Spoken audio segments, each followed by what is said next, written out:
And we're back again. And we're back again. In fact, quick thing before we carry on, guys, let us know in the comments if you even like the singing on the channel. Let us know right now. NBA season preview. Even if you don't like it, we can still do it. Hey, with the 15th installation For the nation. Your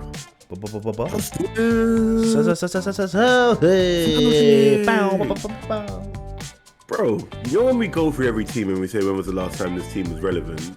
You know what I'll give rating to the Celtics for being Always relevant. Always relevant. Always relevant. In fact, it's actually harder to think at the times they weren't relevant, bro. Always relevant. And another quick disclaimer, well, not even a disclaimer. Actually, it's a disclaimer. They've got the 30th call in the game, fam. The wood that they use to get the little hardwood thing they use to get the multicolour. Ooh. Secretly, fam, I realise why they remain relevant, fam. This generation, they finished the Brooklyn Nets in that deal they did a few years ago. Remember for Paul Pierson, when they traded Paul Pierson? Oh yeah. That Donny that used to own the Brooklyn Nets literally gave them everything. So they got Jaylen Brown, they got Jason Tatum. Yeah, that's what the rebuild was so sweet. It was a quick rebuild, isn't it? Best player to watch. Pardon? Best player to watch. Best player to watch. I said best player to watch. Best player to watch. Jason Tatum, hands down. Yeah. Best player on that team, superstar, all-star, all of that. I like the conflicts. I've always been a Jaylen Brown guy. Hey, you already know. You know it's Jason Tatum when I gotta pick Jaylen Brown. It's just a little bit different. I'm guessing he's your guy to watch as well, right? Yeah. Because I tell you why. Last season he stepped up a little bit more. Yeah. And it's difficult with LeBron, Steph, the Snake, KD, Kyrie, with those players still in the league. I don't know, I'll snake some people, but it's difficult to see the best players because the best players are still there. Yeah. In the next few years when they're gone, I'm telling you, Jason Tatum, top 3. But yeah, I need to see him step up, be superstar. He's ready to take the league over after the old heads are gone. For me, it's his co-star, Jaylen Brown. I've always liked Jaylen Brown because he's literally put in the work season after season. He didn't come in with that like star appeal that Jason Tatum came with and everything, and the working on seasons with Kobe or whatever. Jaylen Brown just consistently put in the work and got better. And really and truly, I like the tandem because you know when you look at Paul George and Kawhi Leonard, right? That's not a team manufactured thing. Them two decided to play with each other. But Jaylen Brown and Jason Tatum is like a natural version of that, if you get what I mean. But you get them from the start of their career, so it'll be good to see both of them ascend and like actually take over. So he's a guy I'm looking at. If he can step it up a little bit more, even though he played well last season, if he can step it up a little bit more, that's going to be a good tandem to watch. You think they'll ever trade? I think they would trade Jaylen Brown though. And that's the sad thing about him, because he's not Jason Tatum, and you don't see him as that staple guy. He might actually be one of the sweetest trade pieces in the league. Yeah. Because you can get something good for him, and he gives you something in return, but he's not expensive. So it's pretty. But I'd rather him stay. It'll be good to see them two play together. What's your hot take? This team, when you look at the roster, right? For some reason, I don't know why, I could either see them being really good or not like really bad as in bottom of the league, average. But like underachievers, innit? Yeah. Oh, underachievers. Oh, nice word. Yeah. Underachievers. God, good professor. Learn every day. You gonna learn a day. But you get what I mean, innit? Like you look at the team and you say, okay, it's true. If a couple of these guys click, like if Al Horford can show that he can be the Al Horford from when he was at the Celtics before, and his Kanter can get in his bag of just off the bench, rebounding, getting buckets. The offensive rebound king. I don't know, like they could be good, but then you can see how it can go the other way, if you get what I mean. What about you? For me, it comes down to one guy on this team. And really and truly, it was a tough one. It could have been my guy to watch. It comes down to Dennis Schroeder, man. Because that guy... bet on himself. That guy, I've never seen someone bet on themselves like this guy bet on himself. I'll go on. Quick tangent. I've seen it once, and in my opinion, in the past 10 years in the NBA, this is the worst one. Is Nerlens Noel, right? When he was on the Mavericks, they offered him like, I'm not sure if it was like a 4-year, $70 million contract, fam. Man said no. And he turned it down. I don't think in the past since then, maybe that was about 4 years ago. I don't even think the Don has made 12 million in the NBA, fam, and he turned it down. So, Boy, Dennis, bro, Dennis, it's on you, man.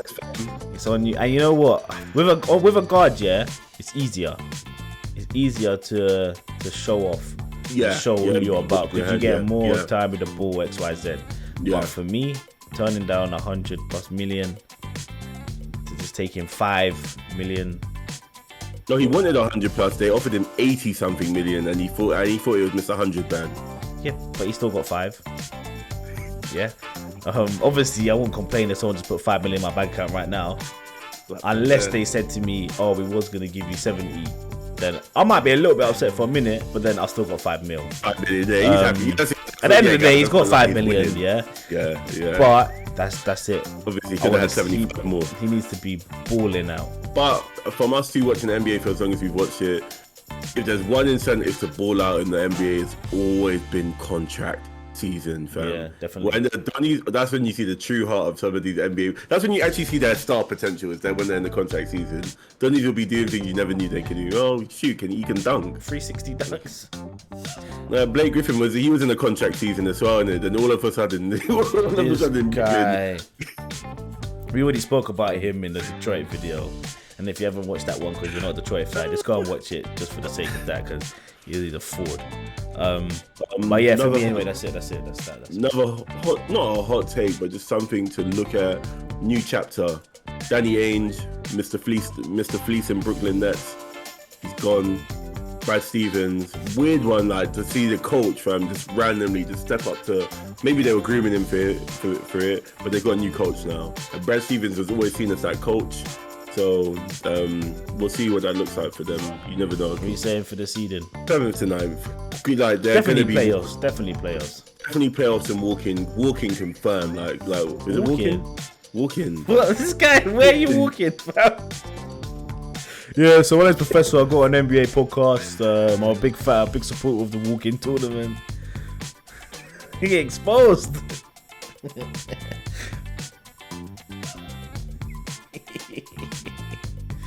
Playing tournament confirmed, bro. Like I'd be surprised. Like no matter if the season's. I'll be more than surprised. I'll be shocked. Yeah, if they don't make it, something needs to change drastically the next season. But I don't see that happening. They're making it playing tournament. I see them. What do you reckon? If we're saying they're gonna definitely make it playoffs, right? What do you reckon? First round exit? No. I say second.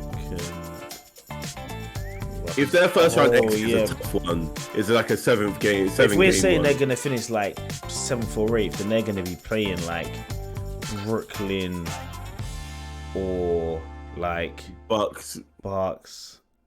You know what it is? It depends on it actually depends on the coach, because like Boston are actually they're kind of a weird team to beat, like, and the name itself, like you said, because they've never not been relevant. Yeah, I'm not saying people will fear them, but yeah, like you don't see Boston on your schedule and think, oh, calm, yeah, that's a win.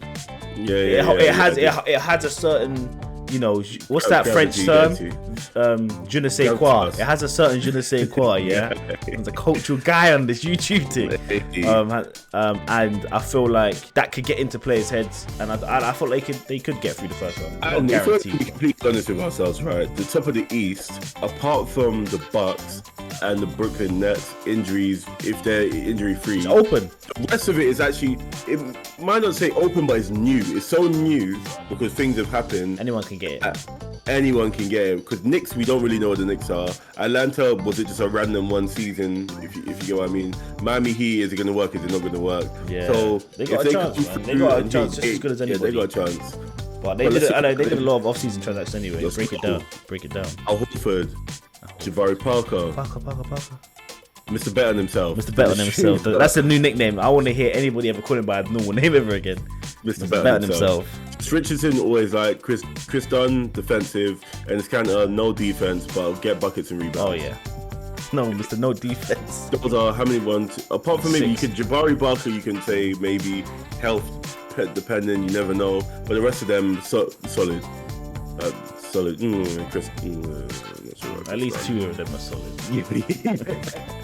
Lucky on the side, there's some whack transactions, but their transactions. Oh no, yeah. I I think we need to trademark Mr. Burton himself. I think we should speak to him. Imagine trademarking another Don's. I'm not gonna say. I feel like we should speak to Dennis and get some t-shirts going or something. Dennis, if you're watching this, Burton himself, yeah. Hit us up on Twitter at Professor Corner. Come to you. Anyone else is watching this? And let's be honest about the nickname, right?